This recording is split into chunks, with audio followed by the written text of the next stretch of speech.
Hello everyone, welcome to the channel of EduGrows. I am Vishwas. I am an engineering student at NIT Patna. Today we are going to start chapter number 1 of class 11 physics. The name of chapter is Physical World.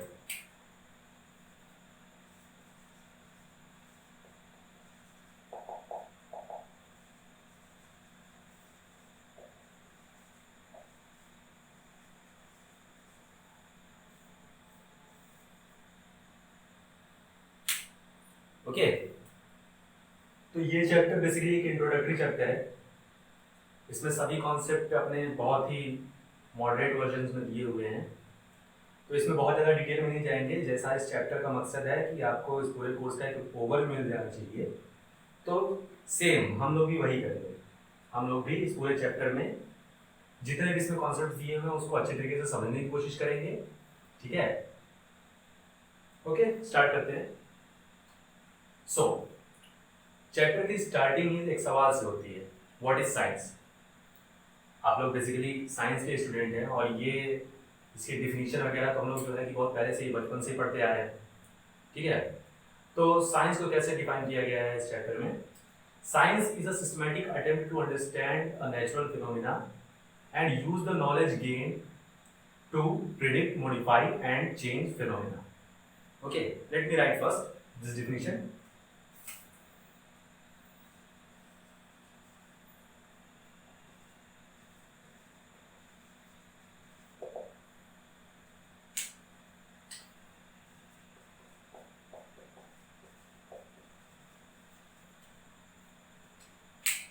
Okay, let me define it for you again. What is science? It is a systematic attempt to understand natural phenomena and use the knowledge gained to predict, modify and control phenomena. समझो मैं क्या बोल गया। ठीक है, systematic attempt. Systematic attempt means एक order होना चाहिए, एक क्रम होना चाहिए हमारी पढ़ाई का। ठीक है, टू अंडरस्टैंड नेचुरल फिनोमिना। कोई एक नेचुरल फिनोमिना है, नेचुरल फिनोमिना जैसे rotation of earth around sun, okay, collision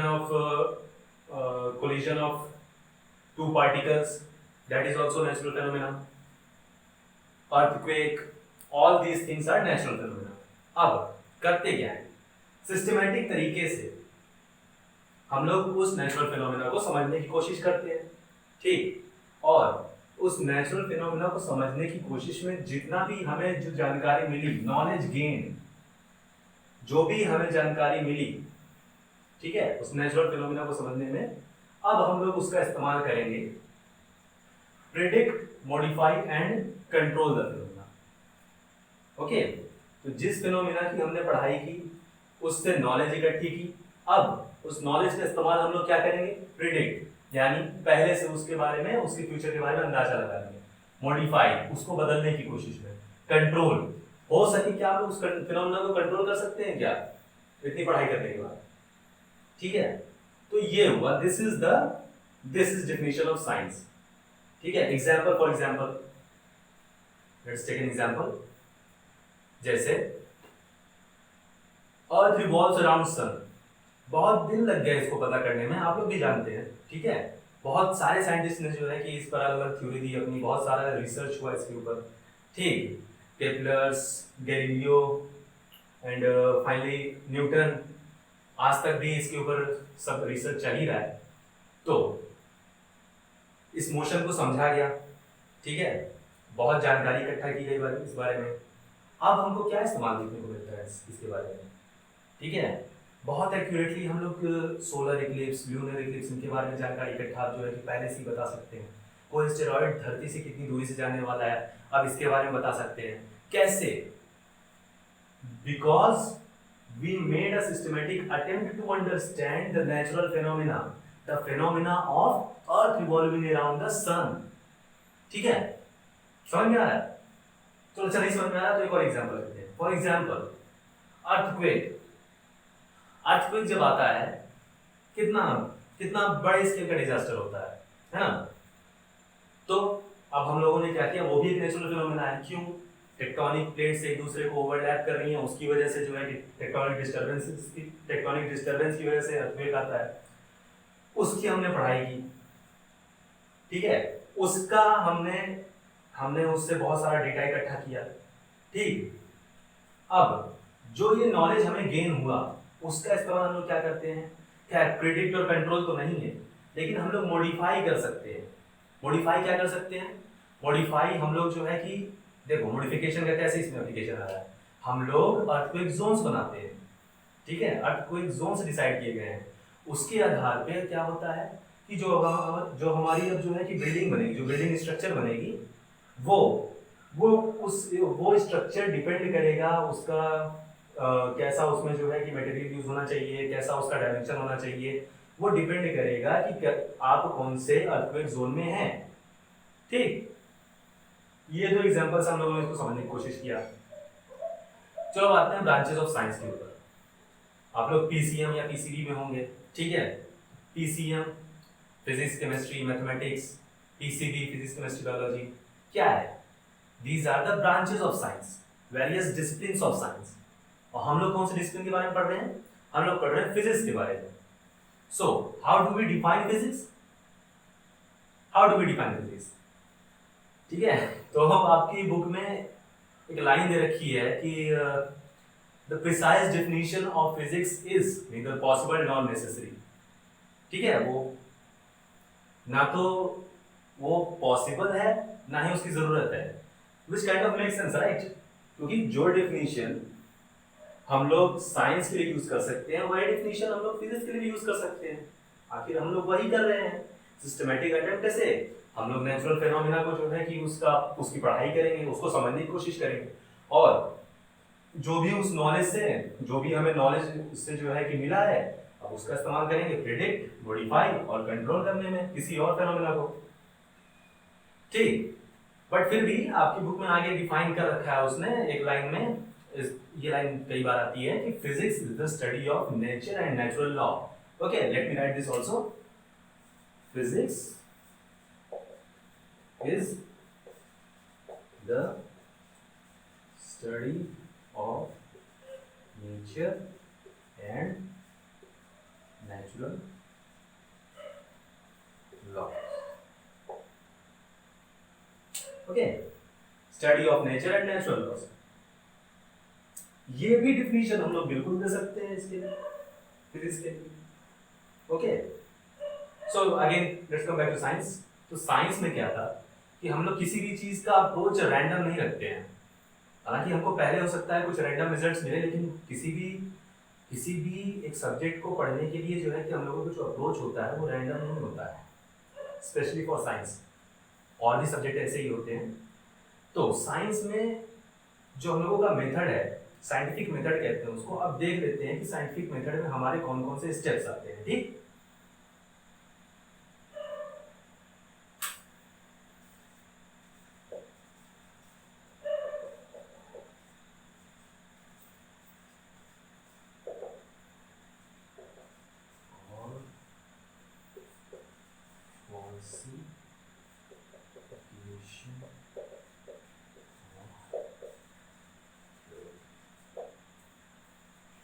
ठीक, तो इतने सारे स्टेप्स हैं साइंटिफिक मेथड।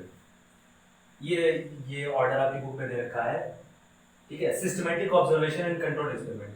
हालांकि मुझे लगता है कि ये ऑर्डर ऐसे देना चाहिए था, controlled experiments and then systematic observation, लेकिन कोई बात नहीं। सिस्टमैटिक ऑब्जर्वेशन से ही हम लोग कोई रिजल्ट निकालेंगे, ठीक। कंट्रोल्ड एक्सपेरिमेंट मतलब कि उस एक्सपेरिमेंट के सारे वेरिएबल आपके कंट्रोल में होने चाहिए। फॉर एग्जांपल, अगर आप किसी एक सॉलिड का अगर आप जो है डेंसिटी निकालने का एक्सपेरिमेंट कर रहे हैं, तो उससे रिलेटेड वेरिएबल जैसे उस सॉलिड का मास, उसका वॉल्यूम कब चेंज करना है, कैसे चेंज करना है, वो आप उसका कंट्रोल आपके हाथ में होना चाहिए। Qualitative and quantitative reasoning, experiment किया, ऑब्जर्वेशन लिया, अब जो ऑब्जर्वेशन आया हम लोगों के पास उसके ऊपर हम लोग क्वालिटेटिव लॉजिक लगाएंगे, कुछ फॉर्मूले लगाएंगे। Qualitative and quantitative reasoning, mathematical modelling. Observation से क्या हम लोग किसी तरीके का फॉर्मूला निकाल पा रहे हैं? Mathematical modelling, some kind of formula, some kind of an equation, क्या हम लोग ऐसा कुछ कर पा रहे हैं? ठीक। अगर वैसा कुछ हम लोग कर पा रहे हैं, अगर एक मैथमेटिकल मॉडल हमारे पास आ रहा है, क्या उससे हम कुछ प्रेडिक्शन निकाल पा रहे हैं? और अगर निकाल पा रहे हैं तो क्या वो एक्सपेरिमेंट को वेरीफाई करता है? वेरीफाई करता है तो ठीक है, वो उस थ्योरी को भी वेरीफाई करता है। लेकिन अगर नहीं करता, then the theory is falsified and we discard the theory. This is how hypothesis and laws work. Okay, इस चैप्टर में थोड़ा और आगे बढ़ने से पहले हम लोग कुछ टर्म्स को समझ लेते हैं। Hypothesis, axioms, models, laws, hypothesis.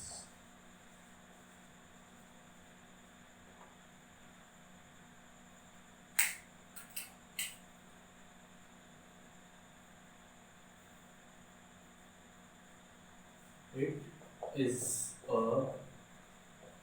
supposition. This is S. I think the spelling is right. Supposition. Yes, supposition without assuming that it is true. Hypothesis. It is a supposition without assuming it is true. Does this make sense? Without assuming that it is true? Yes. लेकिन question ये होना चाहिए कि जब हम लोग ये assume ही नहीं कर रहे हैं कि ये ट्रू है, तो आखिर किस बेस पे हम लोगों ने ये सपोज कर लिया? किस बेसिस पे हम लोगों ने कोई हाइपोथेसिस प्रपोज कर दी? बेसिस होता है ऑब्जर्वेशन। जैसे रामानुजन ने बहुत सारे हाइपोथेसिस ऐसे ही दे दिए कि उनका प्रूफ जो है कि नहीं दिया उन्होंने। कैसे दे दिया? अपने ऑब्जर्वेशन से दिया। ठीक है, दूसरा आते हैं, दूसरा टर्म है हमारा एक्सियम्स।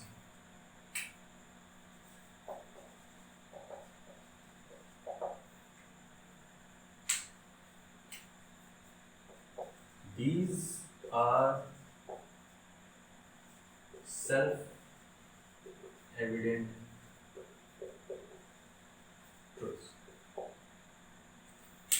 I think क्लास 9 में पूरा चैप्टर ही है इसके बारे में, छोटा सा एक्सियम्स के बारे में। So these are self-evident truths. Means, for example, two parallel lines never meet each other. Two parallel lines never meet each other. That is self-evident, isn't it? So this statement is an axiom. Okay, समझ में आ रहा है? Don't confuse it with hypothesis. Hypothesis is it is a supposition without assuming that it is true, clear as it is written here. Okay, axioms, these are self-evident truths. These are truths which don't need any proof. Like a line can be extended both sides to the infinite length. This is also an axiom. Okay. Next term is model. Model.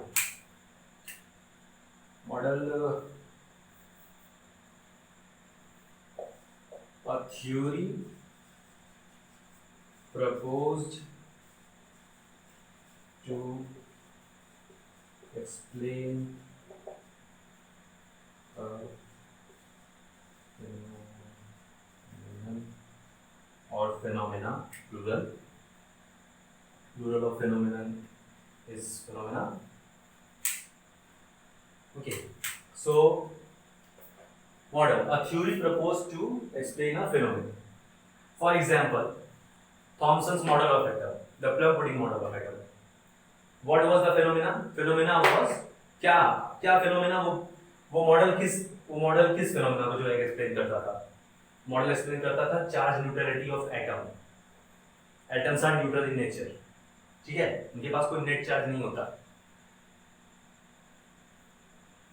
उनके पास electron proton होता है, ठीक है, लेकिन दोनों मिला के वो न्यूट्रल रहते हैं। तो उसको एक्सप्लेन किया था थॉमसन ने प्लम पुडिंग मॉडल से। जो कि हमें आज पता है कि वो एनफ नहीं है बाकी और प्रॉपर्टीज को एक्सप्लेन करने के लिए, पर फिर भी चार्ज न्यूट्रलिटी को एक्सप्लेन करता था। ठीक है, मॉडल हो गया। Now law, it is a hypothesis based on observations and experiments.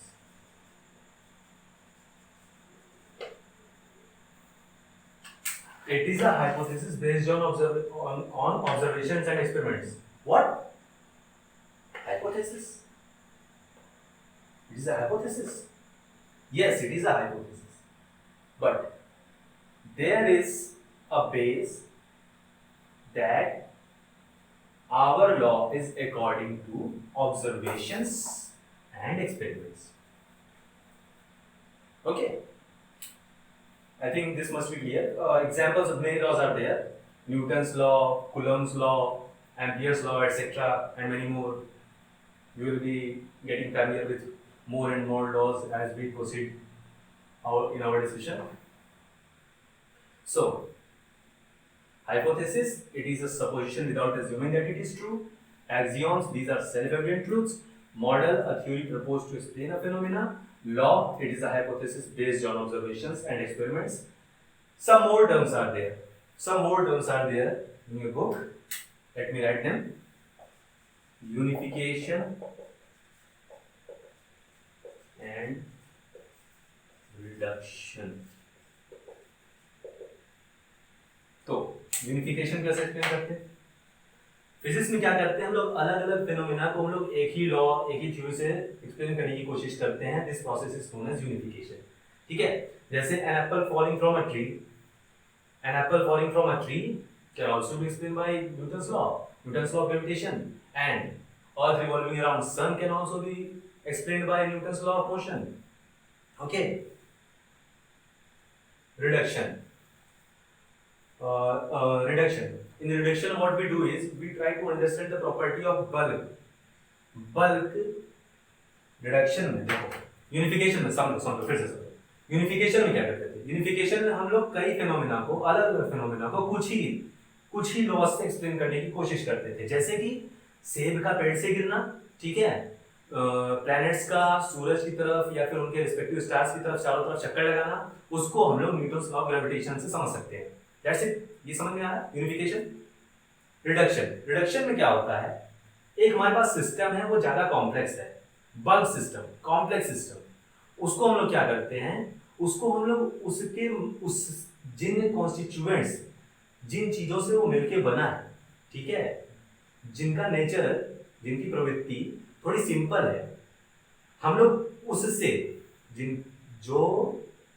जिन तत्वों से मिलके हमारा सिस्टम बना हुआ है, उन तत्वों की हम लोग पढ़ाई करते हैं, उनसे हम लोग फिर और बड़े कॉम्प्लेक्स सिस्टम को समझने की कोशिश करते हैं। जैसे टेम्परेचर, आप पानी थोड़ा सा गर्म करिए, थोड़ा उसको हीट दीजिए, उसका टेम्परेचर बढ़ जाएगा। लेकिन उसको एक तरीके से और भी समझ सकते हैं कि उसके पार्टिकल्स की एवरेज काइनेटिक एनर्जी बढ़ी। Temperature is the average of kinetic energy of the particles, इस तरीके से भी समझ सकते हैं। तो इसको कहते हैं reduction. Okay, I think this concludes the first section. Yes, this concludes the first section. Now let us come to the second section. Let me rub this for you first. So the next topic is scope and excitement of physics.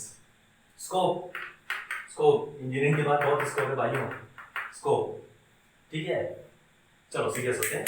Scope का मतलब दायरा, कि कितना आखिर physics जो हम लोग पढ़ने वाले हैं वो आखिर कितने चीजों को कवर कर सकता है, उसका दायरा कितना बड़ा है, उसके अंदर कितने सारे चीजों की हम लोग पढ़ाई कर सकते हैं। ठीक, इसको समझने के लिए हम लोग समझते हैं, इसके फिजिक्स के डिफरेंट ब्रांचेस से समझ सकते हैं, ठीक है, इसका स्कोप कितना बड़ा है, इसके डिफरेंट डोमेन से समझ सकते हैं, ठीक है, और द डिफरेंट रेंजेस, ठीक है, the ranges of length, time and mass that we deal with in physics. ठीक है, तो पहले डोमेन पे आते हैं। Okay, come on focus. Domain, इसको हम लोग दो पार्ट में डिवाइड कर सकते हैं, मैक्रोस्कोपिक, माइक्रोस्कोपिक।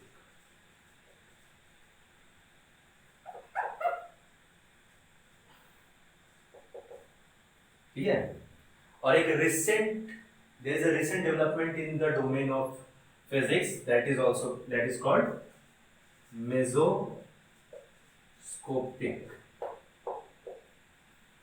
समझने की कोशिश करते हैं। मैक्रोस्कोपिक नाम से ही लग रहा है, ठीक है, नाम से ही मुझे लगता है समझ में आना चाहिए। Macroscopic, microscopic, mesoscopic, all the terrestrial activities,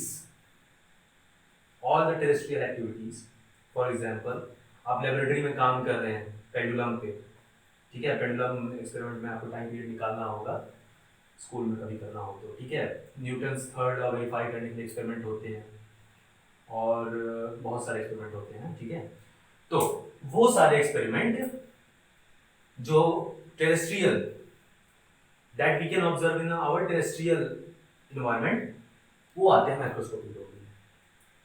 okay, समझ में आ रहा है, इसमें बहुत ज्यादा दिमाग लगाने की जरूरत नहीं है। Microscopic again, microscopic means what? Atoms, molecules, electron, proton, okay, nucleus, ये सब माइक्रोस्कोपिक डोमेन में इनकी पढ़ाई होती है, ठीक है, नाम से ही समझ में आना चाहिए। माइक्रोस्कोपिक, मेसोस्कोपिक ये एक रिसेंट डोमेन है फिजिक्स का। बुक में नीचे आपके एस्टेरिस्क में लगा के नीचे लिखा हुआ है कि it deals with the study means behaviour and interaction of particles of the order of tens to hundreds in number. मतलब ये था कितना, इसमें हम लोग जो है कि इंडिविजुअल मान लीजिए एटम्स, मॉलिक्यूल्स, या फिर वन और टू एटम्स और मॉलिक्यूल्स, न्यूक्लियाई, इनकी पढ़ाई करते थे। मेसोस्कोपिक मींस 10 एटम आपस में कैसे इंटरेक्ट कर रहे हैं, ठीक है, हंड्रेड्स ऑफ एटम्स आपस में कैसे इंटरेक्ट कर रहे हैं। This is a recent development in the domain of physics, ठीक है, ये रिसेंट डेवलपमेंट है। मैं आपकी बुक को कोट कर रहा हूँ, ठीक। नेक्स्ट आते हैं different disciplines, classical, quantum, sorry मेरी राइटिंग थोड़ी गंदी है, फिजिक्स एंड क्लासिकल फिजिक्स, इसके और सब ब्रांच करते हैं, मैकेनिक्स,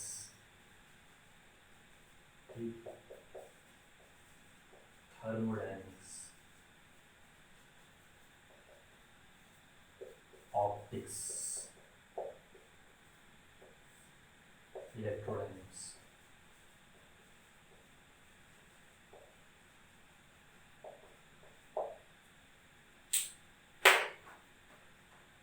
मैकेनिक्स को और भी फर्दर डिवाइड कर सकते हैं, ठीक है, स्टैटिक्स और डायनेमिक्स में, थर्मोडायनेमिक्स को भी, ऑप्टिक्स को ray optics, wave optics, electrodynamics में आपका इलेक्ट्रोस्टैटिक्स हो गया, मैग्नेटिज्म हो गया, इलेक्ट्रोस्टैटिक्स में फिर आपका करंट इलेक्ट्रिसिटी और स्टैटिक इलेक्ट्रिसिटी हो गया, इलेक्ट्रोस्टैटिक्स हो गया, ठीक है।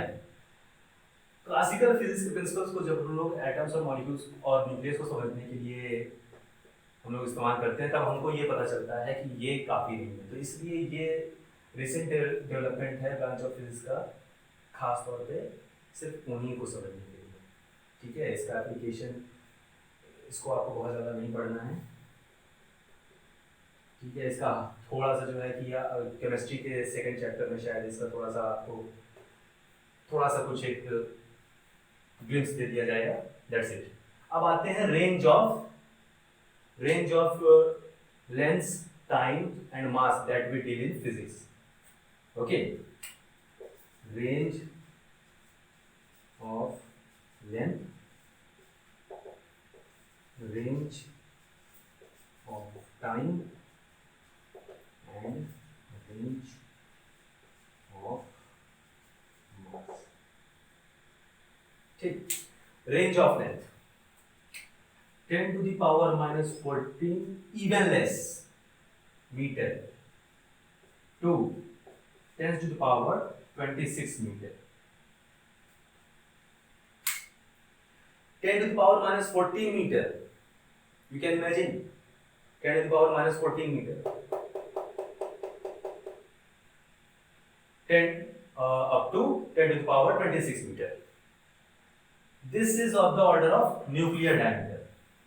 न्यूक्लियस के डायमीटर के ऑर्डर का ये लेंथ है. And 10 to the power 26 meter is, this is the extent of observable universe.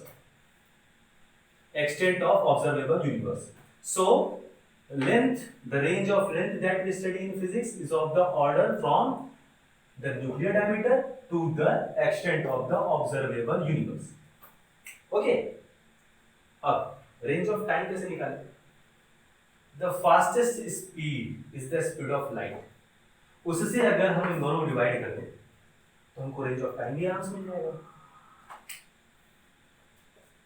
10 to the power minus 22 meter per second to 10 to the power meter per second. Okay.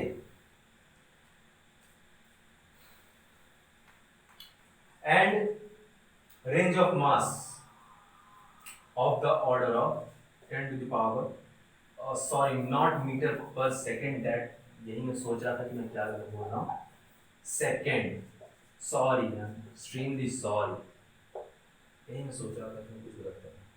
Range of mass 10 to the power minus 30 kg to 10 to the power 55 kg. Range of mass 10 to the power, ये जो मैंने अभी कहा ये clear हुआ कि नहीं?